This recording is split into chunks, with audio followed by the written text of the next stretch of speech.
This is Joe Carpenter. Today is December 3rd, 2021. I am interviewing James Kumm for the first time. This interview is taking place at University Hall, University of Texas at Arlington, and is a part of the Maverick Veterans Voices Project, sponsored by the College of Liberal Arts. Thank you for being here. Thank you for agreeing to interview. Thank you. Appreciate it. Where are you from originally, and what can you tell me about your growing up? Well, so originally, that's a tough question because I was born into a military family. My dad was a U.S. Air Force, so I was born on Andrews Air Force Base in Clinton, Maryland. So spent the first portion of my life there, first 5 years. My dad was a bomb dog handler for the U.S. Air Force, stationed to Air Force One, or assigned to Air Force One. And then from there, he took an assignment to go run the kennels over at Lodges Field Air Base in Portugal, or the island of Terceira in Portugal. So our family moved over there. So I spent about 4.5, 5 years on the Azore Islands in Portugal. And then my dad decided that he was going to take his last assignment before retirement on Peterson Air Force Base in Colorado Springs. So then we moved to Colorado, and my parents decided that they loved Colorado so much that I spent the rest of from about 10 years old to 17 in Trinidad, Colorado. So I guess when we ask where am I from, it would be Trinidad, Colorado. Okay, fair enough. Where did you go to high school? Trinidad High School. Okay, and were you in ROTC in high school? I was in the JROTC program in high school all 4 years. Was the battalion commander for their Army JROTC program when I graduated. Were any of your family members in the military other than your father? So my grandfather was as well. So my grandfather was an Air Force officer. Stationed at the Pentagon was his last assignment. Is that how you became interested in the military? Was through your father and your grandfather? I would say yes. I went Army, but growing up in an Air Force family, that's really all I knew growing up, and it's what I was exposed to, and really gave me a passion and a pride for our service members. So why did you choose the Army versus the Air Force? Right, so that's another great story. So actually it came down to trying to decide what I was going to do after high school. And so I was 17 years old, still in my junior year of high school, and I called the U.S. Air Force. And they immediately were like, great, good talking to you, call us back when you're 18 and you've graduated. So I didn't like that answer, so I called the U.S. Army. The U.S. Army said, we will have a recruiter there tomorrow morning at 8 a.m. So, yep, right, first thing in the morning, I believe it was a Friday over summer vacation. No, it was a Friday in fall. It was fall break, and the U.S. Army recruiter pulled up into my driveway. My dad worked graveyard shifts, came home to find an Army truck in his driveway, and I was signing on the dotted line saying that I was going to enlist in the U.S. Army. How did he respond to that? He was good with it. He thought it was a good move. I didn't do the greatest in high school, so it was definitely a good opportunity for me to get out of Trinidad, Colorado, and see the world and give back to our country. So what was your MOS in the Army? Yeah, so I went in initially as a 21 Juliet, which was a general construction equipment operator. That was later switched over to what they called Super Echoes, which was 21 Echoes, and that was all kinds of construction equipment operation. Is this something you had experience with prior to? Nope, never touched a piece of construction equipment Really? in my life prior to AIT, but it was a good opportunity. I had initially wanted to go in as an MP. Because my dad had been security police in the Air Force, kind of had that exposure. I thought criminal justice was going to be my path. But my ASVAB said a different story, and Army Need had a different story as well. So when I went into MEP saying I wanted to be an MP, they were like, okay, great, great, great. And then when I was raising my right hand and signing on the dotted line, they were saying, yep, we are going to now be a construction equipment operator. Right. That was your, that's the way it works. The need of the Army, as you said. And did you attend college? I did. So an interesting story to that. My JROTC battalion commander, or colonel, he did not like the idea that I had enlisted and not and wasn't going to go to ROTC in college. I see. So he started calling some friends of his, and next thing I know, I'm being admitted to Colorado State University Pueblo and being assigned to Fort Carson, Colorado. Really? So that I could do both simultaneously, which was great. That didn't work out the way I think his vision and he had intended it to. So I stayed enlisted, but it was a good opportunity. But yes, I did start going to college while I was active duty. And how long did you serve? I served a total of 16 years. So I served a little bit of that with active duty, but the majority was with the Colorado Army National Guard. And did you finish your degree? I did once I had switched over to the National Guard entirely. I see. And were you still in Colorado at that time? I was, yes. Okay. Mm-hmm. So how would you describe your Army experience? You know, it was one of those. It was a love-hate relationship, but it was definitely one that I would do again. I think it really gave me a lot of opportunities that I wouldn't have had I not joined the military. It also let me see the world. I mean, I got to go to Germany, I got to go to Iraq, I got to go to Ireland, I got to Kuwait. So a lot of different areas that parts of the world that I never would have gotten to see or experience that culture had I not joined the Army. What was your training like? My training was pretty cool because I had been JROTC in high school. I knew drill and ceremony. I knew rank structure. So going into basic training, while not easy, at least the stuff that I had to learn, I already knew. So now it was really just the indoctrination into the military. It was the physical fitness. It was the battle plans and strategy and tactics, everything that a soldier learns at basic training. So that training was, it was a good experience, and at least I went into that training knowing what to expect. Had a good experience with basic training. Then AIT, a little bit tougher because I had never touched construction equipment before, but, picked up on that pretty easily, and that was a lot of fun because, we're digging in the dirt and we're blowing stuff up and building roads, which was a really cool experience to have.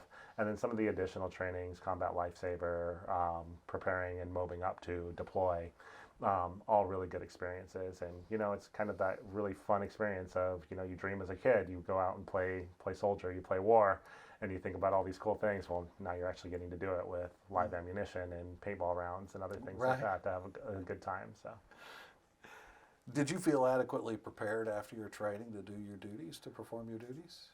I don't think anybody can feel adequately prepared, but yes, I think we had all the training we needed to be successful in the mission accomplishment. But, a lot of the things that you get assigned to, and this is back in 2000, the 2000 range, 2001, 2002, the world was changing back then too. The 9/11 attacks had just happened. The military wasn't even really sure what direction they were moving in. So, yeah, I had adequate training to do my job, but I don't think anybody could have prepared us for all the events that transpired after 9/11. Well, you mentioned serving in Germany. Where else did you serve overseas? I was in the Al Anbar province, Iraq. Okay. So those were my 2 overseas assignments. All right. Tell me a little bit about that. So Al Anbar, this was shortly after I had moved over to the Army National Guard, and we had gotten warning orders to tell us that we were deploying to support the global war on terror. We weren't sure if that was going to be Afghanistan or if that was going to be Iraq. And then in the summer of 2005, we were told that it was going to be Iraq. And then Hurricane Katrina had also just happened as well around that time frame. So then the question was, are we deploying to Iraq or are we going to support Katrina efforts? Well, we were already far enough down the pipeline and we needed to go relieve the other units that were in Iraq. So they just determined that it was going to be Iraq. So at that point in time, fall of 2005, we moved into Kuwait, and then about a week later, we moved into Iraq, and then from that point forward, we started doing supporting the 2nd Marine Division, and then later the 1st Marine Division, and then Marine Expeditionary Forces throughout that year and a half to 2 year, 18-month time frame. So. Did you experience combat during this time? We did, yes. So we were a combat support unit. Our entire job while I was there was to, Al Anbar province, that included Ramadi. And in 2005, Ramadi was deemed the most dangerous city in the world. And with that, our job was to support the Marines, the Navy SEALs, and all the other active Army units that were out there. We were doing road clearance. We were going and cleaning up after an IED had gone off. Our job was to go out and fill the holes in the road so that other military vehicles could pass through those safely. We were also tasked to put up barriers around checkpoints or other areas within the city of Ramadi and that surrounding area, to make sure that everything was safe for Marine forces. Did you lose anyone close to you during this time? We did actually. Our very first day when we were moving from Kuwait into Iraq, we experienced a bus accident with the second round of people. So I was on the first wave that moved into Iraq for our platoon, for our company, and then we got word that night after we had already been there for 24 hours, gotten vehicles set up, gotten everything going, that there was a bus accident and that a good majority of the soldiers that were on that bus had been injured, and that one had passed away, and that was Sergeant Reyes. And I had known Reyes for several years, and had briefly met his family. So learning that he had passed away was not a good way for us to start a mission into Iraq. So we went in, but I feel like Reyes was a good guardian angel for us because we went the rest of the mission without any casualties, any losses, and very minimal injury. I think that's a positive way to view that. Um, how long were you deployed? I was deployed from fall of 2005 until very early 2007. That's a pretty long deployment. It was a long deployment, so we were initially tasked to only be a 6 to 9 month deployment. And then the unit that was supposed to replace us was not prepared or ready to replace us. So then they extended the deployment, and then it just kept going until they had a unit ready to come in and backfill for us. Wow.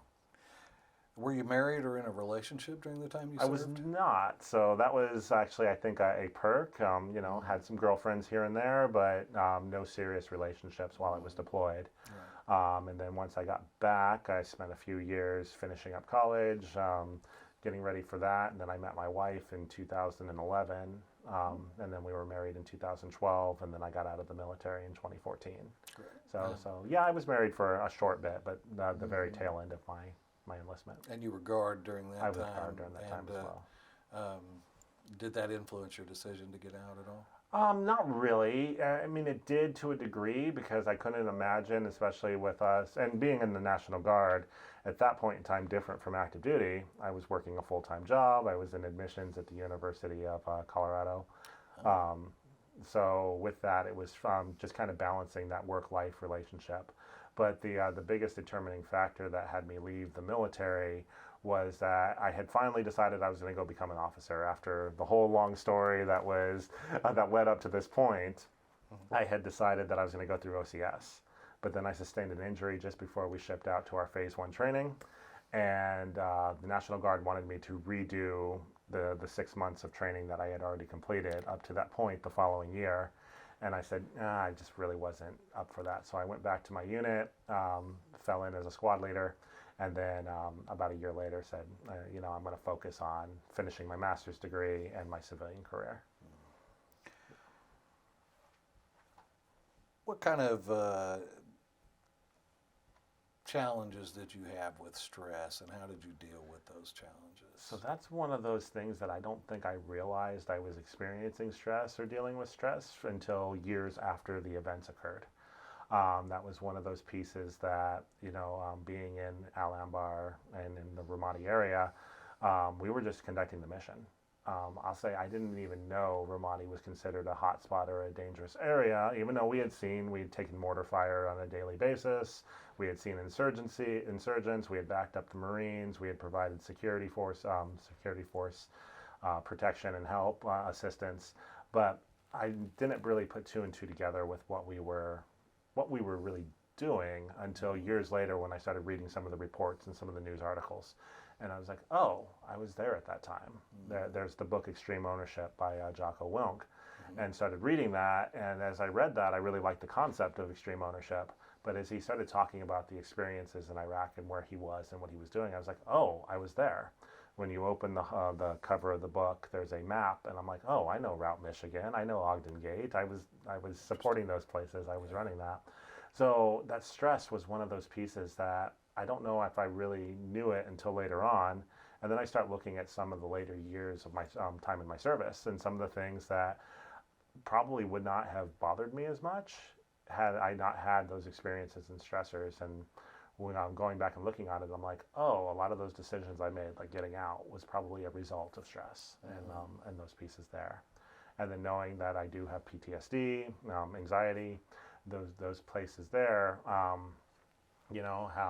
had I maybe managed or dealt with stress that I was experiencing in service a little bit better, may not have had the same experiences that I'm having now. And how have you, and this is a personal question that you're not required to answer, obviously, but I think it's an important one. How have you decided to deal with those things? So with that, having a master's degree in counseling has been very helpful because I can kind of do some self-diagnosis, even though it's never recommended. But I know that. But really, a lot of it is reflective thought. Some of it is writing. Working on my doctorate, my dissertation, those areas there have helped me to process and write some of these experiences down. Exercise has been great. Also, just focusing on my family now. So being married, 2 children, being able to put a lot of, just my time, my effort, my thought process into that has helped me to process my experiences and deal with stress. Tell me about your master's degree. Yep. So my master's degree was interesting because I had left. I had graduated from my bachelor's degree with a degree in sociology in 2008. I had initially wanted to do criminal justice, but when I had gotten back from my deployment, had gone to my advisor and said, I need to graduate as quickly as possible. I've taken 2 years out from this degree program. I wasn't going full time when I had initially started my degree program. So, I'm 6 years into a bachelor's degree. I really need to graduate. And they said, well, you've still got another 1.5 to 2 years with a criminal justice degree. But if you switched over to sociology, you have enough credit that if you take some summer classes, we can graduate you now. Or we can graduate you within a year. Yeah. And I said, great, I'm going to do this. So I switched over to sociology, not really knowing what sociology was. Learning later as I was graduating that a sociology degree is great and it's wonderful and sets you up for a lot of things. But if you want to work in that field, you need a master's degree. Right. So I started talking, and then I was set to graduate in 2008. Spring of 2008. Well, that's when the economy crashed, and that's when a lot of other things happened. So there really weren't any jobs for a brand new fresh student with or fresh graduate with a sociology degree. So I had gone and started talking to some of my mentors and said, you know what, I think I'm going to go back active duty. The Army will take me. I can go through OCS. I can do a lot of these places here. I had my supervisor, I was working in the VA office at Colorado State University in Pueblo, and I was working in their VA office as a VA work study and certifying official. And I had told him what my plan was. And he's like, you don't want to go back active duty. And I was like, well, of course I do. And he's like, you will be back in Iraq or Afghanistan within 6 months if you go back active duty. He's like, how about you come and work for me and be an admissions counselor? And I said, okay, well, yeah, I'll be an admissions counselor. That's fine. So I started working for Colorado State University Pueblo as a professional staff member as an admissions counselor.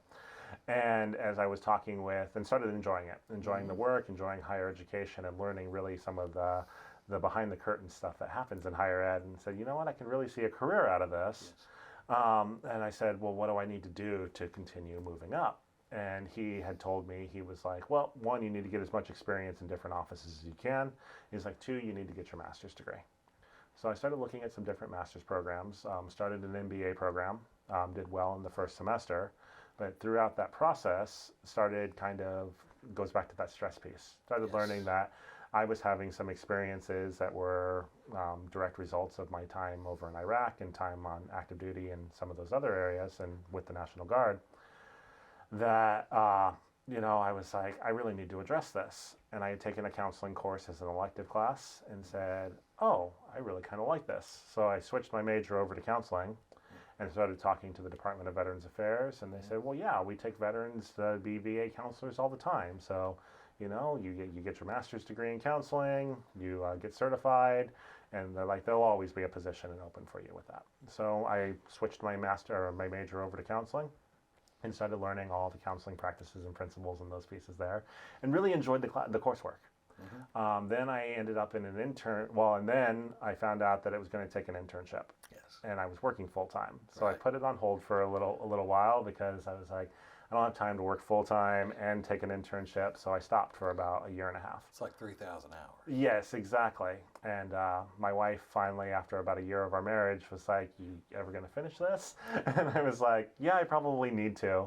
So I talked to my boss at the time. I was now the assistant director of student recruitment at the University of Colorado in Colorado Springs. And he was like, well, yeah, we can work with your schedule. You can get an internship and we can finish you out in your master's degree because that's really helpful to the university. I went and I found a internship at a domestic violence shelter. Mm. After about 3 months of working there, I was like, I don't know if I can really work with, I can work in counseling, because a lot of the clients I was working with, a lot of the really strong women and even men that were coming into the shelter, their stories, they were triggering me. They were Really? triggering a lot of my experiences, a lot of things that I had gone through in my life. And one of the first things with counseling is that you need to identify your triggers. You need to know what triggers you. So I finished out the internship that semester, but really had to sit back and be like, well, is this the career path that I want to continue on? So I got the degree in counseling with an emphasis in substance abuse and addiction, and decided that maybe I wasn't going to go for my certification as a counselor, and stayed with higher education. Uh-huh. Well, which was great, because once I had that master's degree, it now made me eligible to become a director. Mm-hmm. And within 3 months of having earned my master's degree, I had been offered the position of director of career placement at the University of Colorado in Colorado Springs in their College of Business. So moved over and did that, and that was wonderful, and kept going. It's interesting how you've,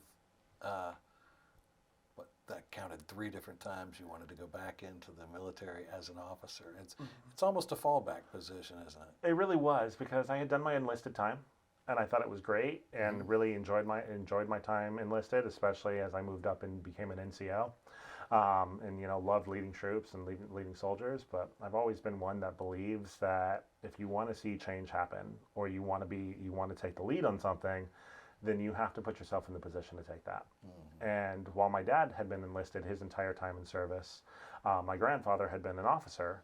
And, I always kind of thought that that was the direction and the course I was going to take. So with that, it just wasn't something that worked out. Mm-hmm. And what was your rank when you got out? So I got out as an E6. Okay. And was there anyone that you served with that influenced you? Yes, so there were several people that influenced me that I served with. I would say the one that comes to mind the most would be Chris Padilla. So I had met Chris shortly after I had moved into the National Guard, and he was an E5 when I had first met him, and we ended up in the same squad together. And then as we were mobilizing for Iraq, he had gotten promoted to E6, and he had become our squad leader. And me and Chris, over a 10-year span, had just become, I'd become his right hand. We just worked very well together, and everything we did, and to the point that I still stay in touch with him to this day. And a lot of the leadership lessons that he taught me, he had a saying, and it's kind of cliche, but the saying was to never ask somebody to do something that you're not willing to do yourself. Mm-hmm. And he drilled that into us, and he drilled that in big time. And that was one of the things that I took with me all the way through as I became a leader and started leading soldiers and stuff, was I can't expect them to do something if I haven't done it or if I don't know how to do it. So that was the encouragement that every time we got a new piece of construction equipment, I went out and familiarized myself with it, learned how to operate it, learned how to use it, learned where the problems were on it, so that when I was telling E1s and E2s and E3s that they needed to go operate, or they needed to go use the equipment or inspect it, that I at least knew what it was. Or when they came to me with a problem, I knew exactly what we were going to go look at, what we were going to do. And if I didn't have the opportunity to do it myself, I could at least go back to my early enlistment days and say, well, I understand that, sweeping out the motor pool or the bay is not the funnest job on the planet, but guess what? I had to do it. Now it's your turn. Now you have to do it as well. Right.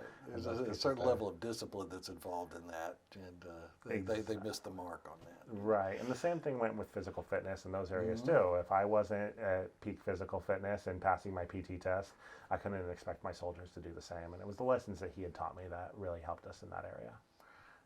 Is there anything that makes you think of your time in the service, any time in the service, not just in your time in Iraq, but sights or smells or sounds or tastes or anything like that that brings that back to you? So it's interesting. Every time I see an MRE, I think of that.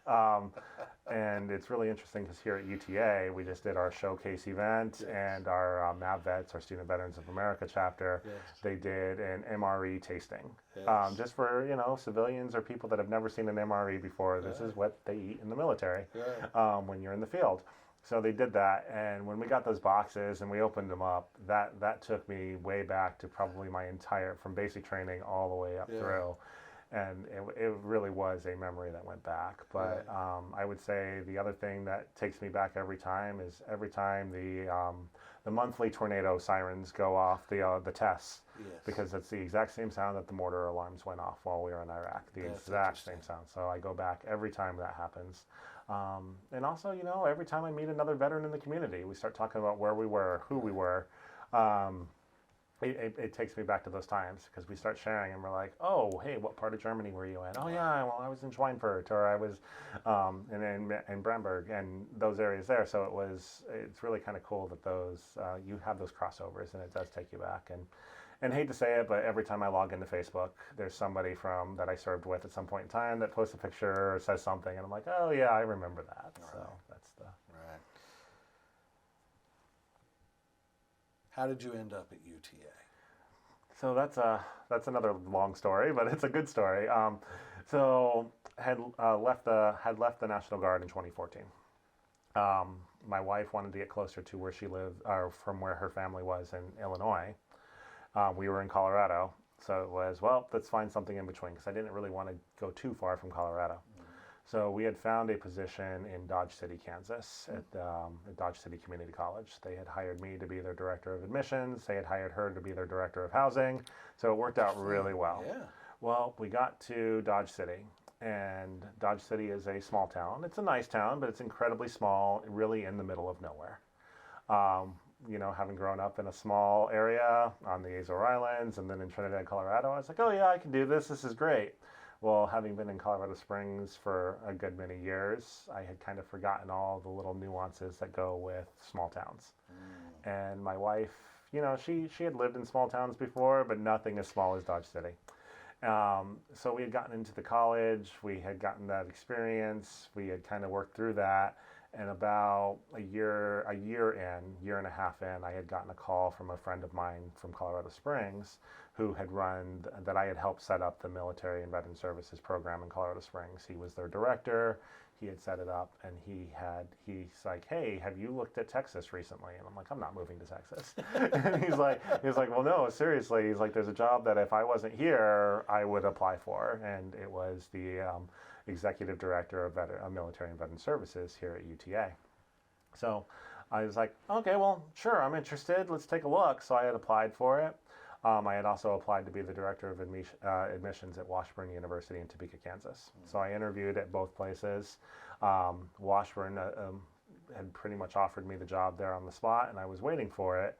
But when I had gotten here to UTA, and just with that first interview, they took me on a tour of the campus. I had talked with the president's office, the president at the time, his chief of staff, their marketing director, just everybody that was really kind of in this idea. And they had pitched this vision to me that was we know we have a big veteran population on the campus. We know that we have a lot of services offered to veterans, and we know that there's best practices across the United States, but UTA really isn't maximizing or doing that. And we're hearing from our students that we need to put a better focus on our veteran services and our programs. So while we know what we're offering is really great, we think we can do it better, and we need the person that's going to do that. And just from the time that I kind of heard that vision, I was like, no, I'm kind of sold on this. I really want to do it. So when I got the call that was asking me to come do this, there was no question. I was going to come to UTA. And then from the minute I got on campus, I just loved the experience. I loved the culture. I loved the diversity. I loved just, how big of a campus we are, but really how small we feel. Because we do feel like a family at UTA. I feel like every faculty and staff member is here for the students, and I feel that the students really want their educations, because there's some college campuses across the U.S.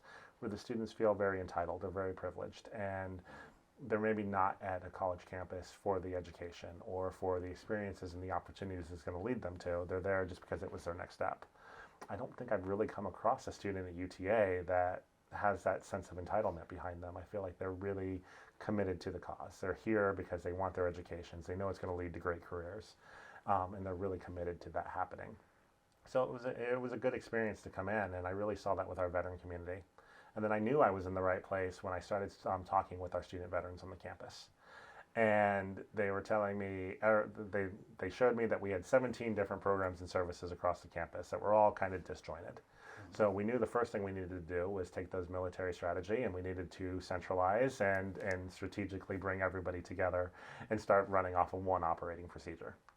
And once that happened, we really started taking off, and it was a good place to be. Tell me a little bit about being number one for veterans in the United States. I think that's a huge deal. Yeah, and that was a passion project of mine. So anybody that's been in the military is familiar with the military times. You haven't gone into a shop at a PX, a gas station, a commissary without going through the checkout line and seeing the military times magazine sitting there. Even back in the day, I mean, this dates me a little bit, but there was even the old newspaper stations where you would pick up the newspaper and the military times was there. And that's where you got your news. It's where you saw what was happening. And I know now it's the Air Force Times, the Army Times, all of those pieces, but it's still the military times. So when I found out that they did an annual award and an annual ranking, that kind of took me back to my service, because I remember looking at those. Where's the best places to live? Where do you want to be stationed? Where do you want to work when you get out? And then the best for vets colleges in the nation was really cool to see. So and UTA had been participating in it for a number of years. They had been taking the survey every year and running through it. But they weren't ranking super high. I mean, we were ranking higher than most. We were definitely in the top 30. And that was really impressive. But I took a look and I looked at the metrics, I looked at the survey, and I went to the president's office and said, well, everything they're asking us in this survey is what we need to be doing. And they agreed with me on it. So we started setting that into motion, and we started setting that up. And I had promised the president's office that within 5 years we would be either number one or the top 10. Well, year 3 of me being on the job, I got the phone call from Best for Vets saying, hey, congratulations, you are now the number one Best for Vets university in the nation. And I was like, okay, well, this is about 2 years ahead of schedule, but we're good with this. And it was exciting. But to me, what that really meant was that it meant the work that we were doing was getting noticed. It meant that our students were being taken care of and that we were offering the services that had been proven to be conducive to their success. It also was a big thing because we had worked really hard over those 3 years to make UTA a great place for veterans, and we knew it was a great place. We knew the work we were doing was impactful, but now this was telling the world, this was telling the military community that this was a place for them. And then within that year, we started seeing students that said that, telling me that they had chosen UTA because of that ranking, because that we were great for veterans. They had chosen us over some of the other schools in the DFW area. Which was really fantastic. But knowing that the rankings are there and it's a newspaper that their entire job is advertising and they want as many people as they can to take these surveys and be in it, I was like, there's no way. I mean, we're gonna take the lessons learned and we're gonna continue pushing for this. But to get it a second time in a row, I thought that was impossible, and that was lightning striking twice. Right. So I did the math on it. I checked it. I checked all the rankings. The only other school that had ever done it was the University of Nebraska in Omaha. Wow. So for us to get it two years in a row was just an even bigger testament to where we are. And I highly doubt, and I know this is being recorded, so I highly doubt we will get it for a 3rd year in a row, even though we're doing everything we need to do. We're still a great school, but you know, they need to give somebody else a chance to be in the spotlight for a little while.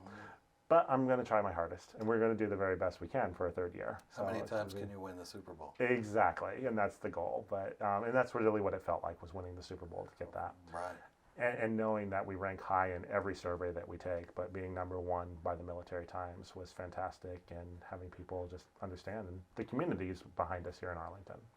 Now, when this all began, the president of the university was Dr. Spaniola? No, it was Dr. Kabari. It was Dr. Kabari, okay. Because I noticed that Dr. Spaniola is involved. He is. So Dr. Spaniola is a veteran and really was supportive of us. And he stayed on at UTA as a consultant in many different forms over the years, which has been great. And so when Dr. Kabari left office, Dr. Spaniola decided to jump in and help out Dr. Lim in terms of consulting and working and making sure that the university stayed on the right track. Well, at that point in time, Dr. Spaniola reached out and said, hey, love the work that you're doing. And it really was under his administration that a lot of the veteran services and programs had at least gotten support and gotten started. It was the centralization that happened under Dr. Kabari. I see. I see. But I was impressed that he was still involved and thought so much of you and the program and what you're doing that he would show up at the showcase just to. Absolutely, and we love seeing him. Yeah, And I'll say, quite an honor. I have not experienced a leader on this campus that doesn't give us the full respect, support, and everything that we need. And I don't think we would get that if we weren't providing excellent services to our students. Yeah, I would agree. Um, so if you could serve all over again, do it the way you did it, would you do it the way you did it? I would serve again in a heartbeat. Sure. I may or may not do it the way I did it. Mm-hmm. Well, let's put it this way. Yeah. I would have joined at the same time. I would have still chosen the U.S. Army the way I did. I would have still done all of that. I wouldn't have traded the deployment for anything in the world. I probably would have focused more on the team and the mission and less on me.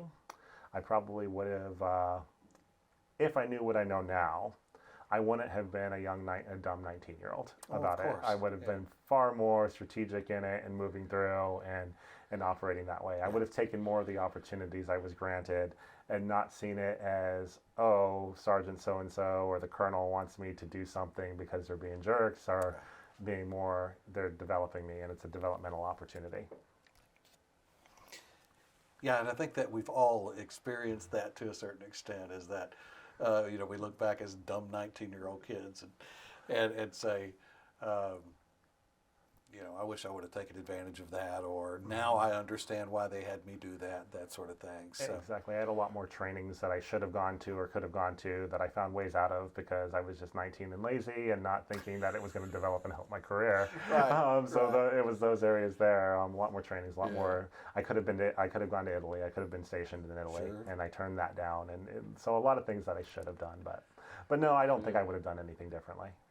But that's interesting. The shoulda, coulda, wouldas in the veteran community are generally they're not regrets so much as I could have done more. Right, and that's it. I could have done more, but I love the experience. The experience got me to where I am today. So That's right. I wouldn't trade any of it. Where do you see yourself going from here? So from here, that's a great question.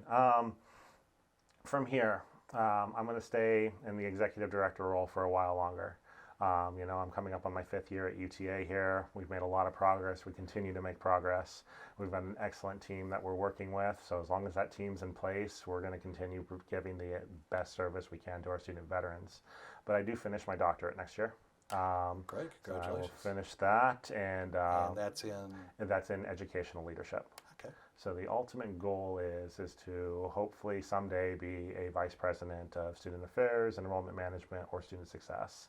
Knock on wood, it could be here at UTA, but I'm not opposed to it being elsewhere, but I really would like to stay here at because UTA. it's right in between Colorado and Illinois. Yeah, absolutely, and that helps a lot too. Right. And it's there, and we've liked our time here, and it's been a good time here, and it's been good for my family. And my daughter moved here when she was 9 months old. Yes. My son moved here, or my son was born here. So Yes. I mean, there's a lot of those things that really help us to make Texas home, and UTA has been nothing but good to us. So it's been a really great place to be, and I love what we've built, and I have a hard time putting things down when we've built and established something. So particularly when it's as successful as it has been.